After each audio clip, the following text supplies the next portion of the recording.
Je suis à Longperrier et j'arrive à la salle des archers où il va y avoir la cérémonie des vœux du maire Michel Mouton.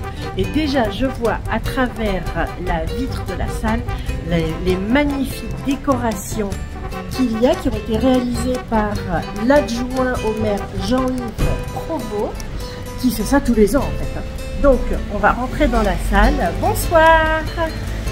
J'arrive un petit peu en avance. On va aller voir le maire. Et voilà le maire Michel Mouton. Bonsoir Michel, on est en direct. Hélène, ça va Hélène? Bonsoir au lecteur de Mac Journal. Voilà, bonsoir à tous.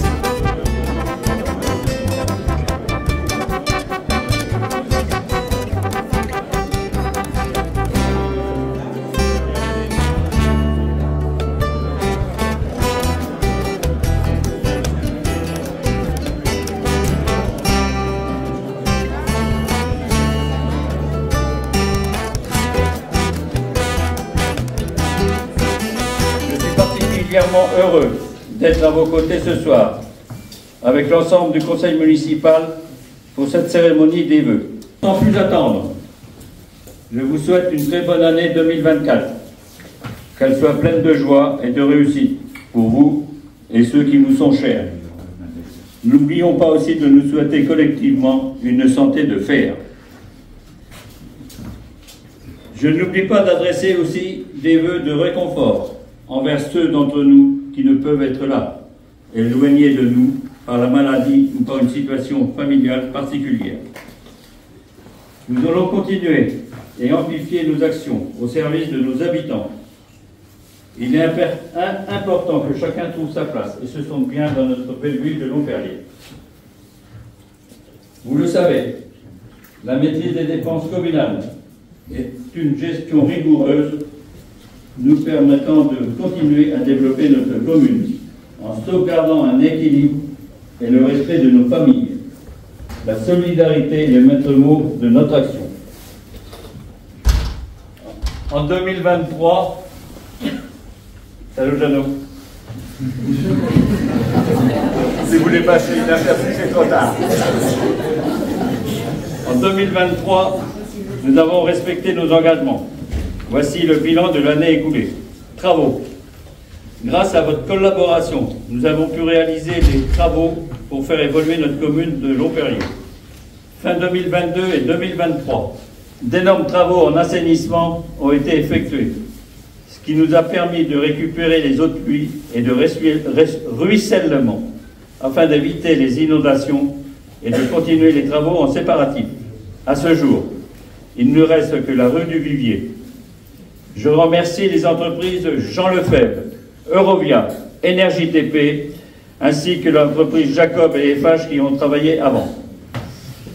Pour ces réalisations, et la CAF qui a désormais la compétence assainissement et qui a décidé d'investir en priorité sur notre commune. Merci Pascal. Les travaux d'enfouillissement des réseaux ont également été réalisés dans la totalité de la commune. Nous avons rétrocédé une grande partie des rues en attente. Les prochaines se feront en 2024.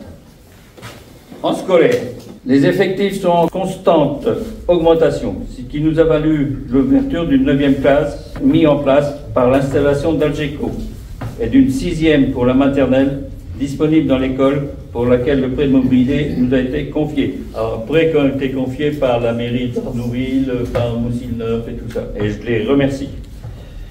Cette augmentation est principalement due à la construction de nouveaux logements, mais ne s'arrête pas là, puisqu'il est prévu de nouvelles implantations de logements, avec une fin de travaux en 2025, ainsi qu'en 2026.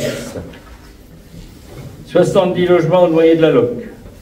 46 logements à la place de la CFR. Il va sans dire que cette augmentation a des répercussions sur les coûts de fonctionnement de la collectivité, comme la restauration scolaire. Malgré le maintien des taux d'imposition, la commune a su pour 2023 relever le défi pour rester, voire améliorer son budget avec la collaboration de l'équipe dans sa totalité. Urbanisme. L'ancienne zone de Carrefour, de nouveau repensée, commence à prendre sérieusement vie grâce aux nouveaux commerces. Sont prévus des logements intergénérationnels et des logements sociaux. À ce sujet, j'ai eu un appel téléphonique cet après-midi. Coxy Market, Le Boucher, La Fleuriste et je crois qu'il y a le coiffeur vont ouvrir pour le 29 janvier, que j'ai eu cet après-midi. Grâce au recensement réalisé par la Poste et les services municipaux qui a eu lieu en 2023, une pharmacie viendra s'implanter dans cette nouvelle zone. Je suis fier de cette ouverture prochaine, mais je peux vous assurer que c'est un combat qui a été rude pour faire entendre nos interlocuteurs la prise en compte de la population. Les bâtiments industriels se développent en lot dans la ZAC du Pré de l'Anneau, qui apporte à la commune un développement important en matière de dynamisme économique et de création d'emplois. Infrastructure. Nous avons concrétisé le projet prévu de construction d'une salle de gymnase devant l'école maternelle. Cette construction est aux normes environnementales, prévoit une grande partie d'autonomie, puisque l'alimentation électrique sera assurée par des panneaux photovoltaïques. L'ouverture de cette salle est prévue en février prochain. Ce projet d'un montant d'environ 950 000 € a pu être subventionné à hauteur de 68%. Dans la continuité de cette salle, en 2024, nous allons lancer le projet de l'école primaire. Les demandes de subvention ont été faites. Les appels d'offres devraient intervenir en avril prochain. Et nous espérons une ouverture en 2025. Comme vous pouvez le constater, nous avançons pour le bien de tous, avec un seul but, l'intérêt général.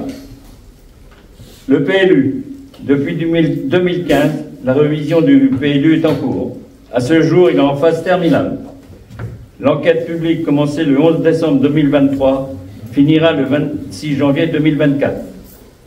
Cette procédure d'urbanisme nous permettra de défendre les intérêts de la commune et d'avoir une maîtrise de son développement. Grand merci au service de la gendarmerie et de la police intercommunale qui font un travail formidable en parfaite entente. Je peux les applaudir, gendarmes et police intercommunale.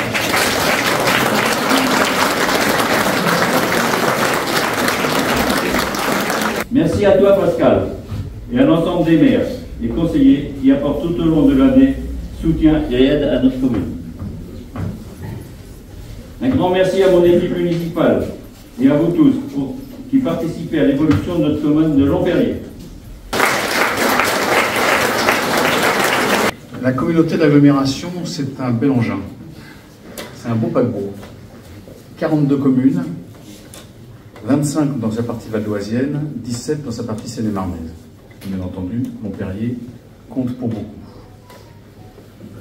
C'est un bel engin, mais c'est un engin au service des communes, au service des projets des communes. Et cette communauté d'agglomération, elle est ce qu'on en fait, nous tous, 360 000 habitants. C'est la taille de beaucoup de départements. C'est assez considérable. Je voudrais quand même souligner le travail important que fait Michel Mouton à la communauté d'agglomération en s'occupant de tout ce qui est l'aspect sécurité. En ce qui concerne le centre de supervision urbaine et la police intercommunale. Donc tout ça, c'est quand même quelque chose d'extrêmement important et la communauté d'agglomération ne cesse de le dire et d'équiper au mieux possible avec le travail que fait Michel pour que les forces de sécurité de notre territoire, que ce soit tant sur la partie valdoisienne que sur la partie seine-et-marnaise, soient à la manœuvre et dans de bonnes conditions. Nous avons la seule police intercommunale interdépartementale, la seule de France. Bonne année à vous tous.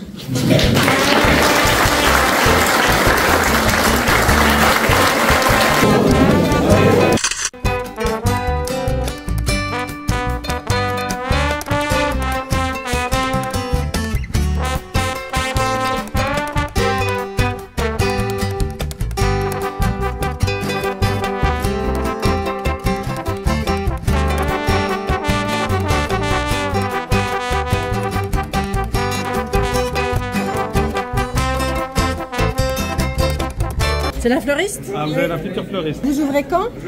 J'espère le week-end prochain. 27.